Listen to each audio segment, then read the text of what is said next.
Let's talk about greetings in Spanish. Language teachers on YouTube are required by international law to make videos about how you should stop saying hola, for example. So this is my stop saying hola video. You can say hola, but there are a lot of other things you can also say. I'm going to give you a list of greetings and then, how to respond to a greeting. And as usual, there'll be a lot more cultural information contained in the video. So, let's go. Hola is a thing that exists, but we don't use it all the time. More commonly, I would use buenos días, or maybe I would use hola, buenos días. But when I think about it, buenos días is how I would greet somebody most of the time. Buenos días up until lunchtime. After lunch, buenas tardes. This is kind of a unique Spanish thing because it's not until noon, at least in Spain, it's not until noon that you use buenos días. You might eat lunch at 3 p.m. and you say buenos días up until you eat lunch.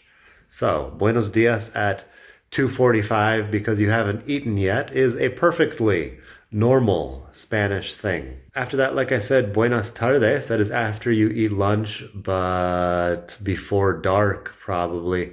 And starting around 9 p.m., you could say buenas noches. I would actually, in winter it's dark from 6 p.m. till 9, and you would still probably use buenas tardes. In summer, you would probably use buenas noches after dark. Buenas tardes up until then. You might be eating dinner late here in Spain also. So if you're eating dinner at 9:30, you walk into the restaurant and you say buenas noches to the host or hostess. No problem. Buenas noches is not good night. It's more like good evening. In English, we say good night like when you're going to sleep specifically. In English, you don't say good night unless you're sleeping in the same house with the person, I guess. In Spanish, buenas noches is like good evening. You could abbreviate this and just say buenas. I don't personally do this, but buenas would work for buenos días, buenas tardes, or buenas noches. No problem. Works for all of them. You could say ¿qué tal? ¿Qué tal is like, I don't know what literally that's supposed to even mean, but it's a typical expression. ¿Qué tal? ¿Cómo estás? ¿Cómo estás is another one. When I was younger in school, I learned to say ¿Cómo está usted? Here in Spain, usted is not very common as a way of treating people, so ¿Cómo estás is what you're going to hear 99% of the time. You can say ¿Qué pasa? ¿Qué pasa, Daniel? That's like what's up, what's happening, how's it going?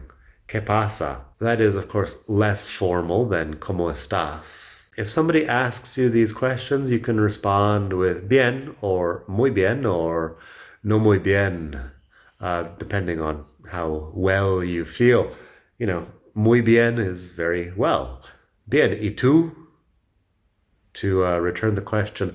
Sometimes people just use these not technically as questions. They say ¿Qué tal? And you respond with ¿Qué tal? And it's not really a question that is meant to be answered literally. If you're not feeling great, you could say regular. Regular is like, okay, normal. You could say no muy bien. No muy bien is not very well. And one you could also say is voy tirando. Voy tirando is like, I'm getting through the day, basically. Voy tirando. It's not positive. It's not really all that negative. It's just like, here we are. Same shit, different day, we might say in English. Voy tirando. The verb tirar is to pull. I don't know. I just imagine that voy tirando makes you sound like a mule that's like pulling a cart or something. You're not necessarily happy about it, but you're just doing your job. Voy tirando. So, like I said, most of the time you're going to greet someone with buenos días, buenas tardes, buenas noches, or you might say hola, buenos días, and just kind of stick the two together. But you're not going to have a lot of conversations with you saying hola and the other person saying hola, and then you just stare at each other. You're going to have to, move the conversation forward somehow. And the buenos días, buenas tardes, buenas noches works really well for that. So I went to the butcher earlier today. I said, hola, buenos días. Quería un kilo de carne para guisar. So that's, hello, good morning. I would like a kilo of beef to make a stew. Hola, buenos días. Quería un kilo de carne para guisar. If it's evening and I'm going to a restaurant, hola, buenas noches. Tengo reserva para dos personas. They will probably ask, ¿qué nombre? And then I say, my name. So very often you're going to use something besides hola or in addition to hola is the point I'm making here. Thank you very much for watching. You can support the cause at expatmadrid.com/donate. expatmadrid.com/donate. You can donate anything from 10 euros on up to however much you want. Everything helps.